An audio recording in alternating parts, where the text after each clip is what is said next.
Observa que logo na primeira linha desse exercício, eu falei que a verificação é no objeto. E isso faz toda a diferença aqui.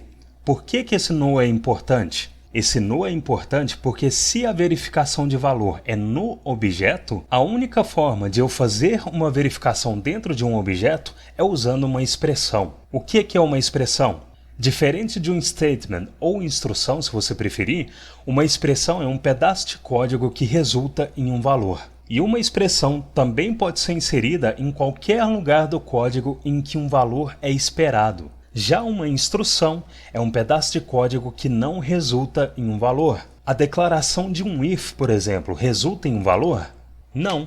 Tanto é que se aqui no console eu inserir um if true e dentro do bloco eu inserir const A que recebe B, quando eu pressiono Enter, undefined é retornado. E por que undefined é retornado? Undefined é retornado porque em JavaScript todo pedaço de código que não resulta em um valor retorna undefined. Então declarações de else, de switch, de for loop são exemplos de instruções que não retornam um valor. É por isso que não é possível declarar um if como argumento da invocação de uma função, por exemplo. Agora, se eu inserir 1 mais 1 é um pedaço de código que resulta em um valor. Então 1 mais 1 é uma expressão, e a execução dessa expressão resulta nesse valor. Se eu inserir typeof oi, essa expressão typeof oi retornou esse valor.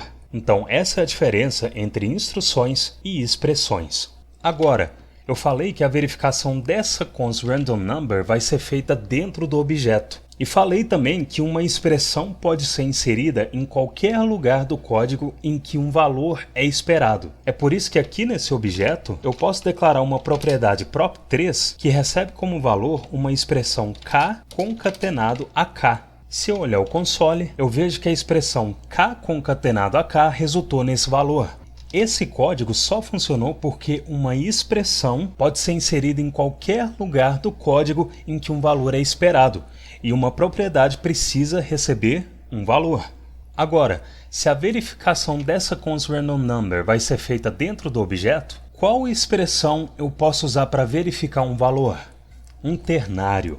E por que o ternário é uma expressão? Porque ele resulta em um valor.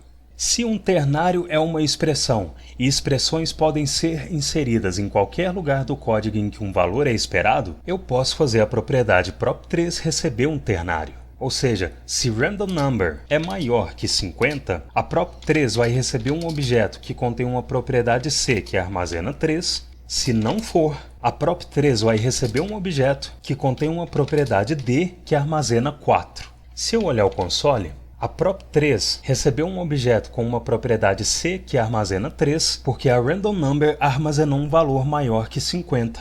Agora, o exercício não está pedindo para eu fazer uma propriedade receber um objeto. Ele está pedindo que eu faça esse objeto obj receber uma propriedade e valor. E eu vou precisar fazer isso através do ternário. Só que se eu simplesmente deixar o ternário aqui, um syntax error é lançado dizendo que esse sinal maior que é inesperado. E por que é inesperado?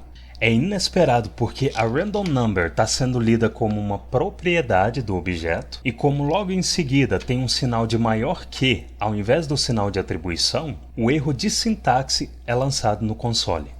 Agora, pensa comigo, se o ternário é uma expressão e se o valor no qual toda essa expressão vai resultar ou é esse primeiro objeto ou é esse segundo objeto, eu posso espalhar as propriedades desse objeto dentro do obj.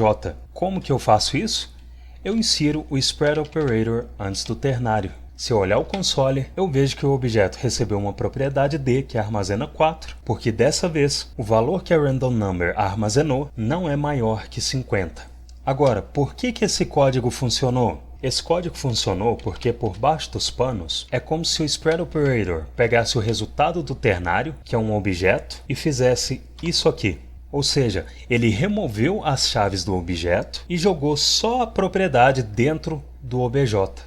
Então toda essa expressão resultou na propriedade e valor do objeto que o ternário retornou. Se você quiser deixar explícito qual é a ordem de execução que está acontecendo aqui, você pode envolver o ternário em parênteses. Isso deixa mais explícito que o ternário está sendo executado primeiro, mas isso é opcional. O importante é você entender que sim, é possível sim declarar propriedades e valores de forma dinâmica dentro de um objeto. E foi isso que a gente acabou de fazer aqui.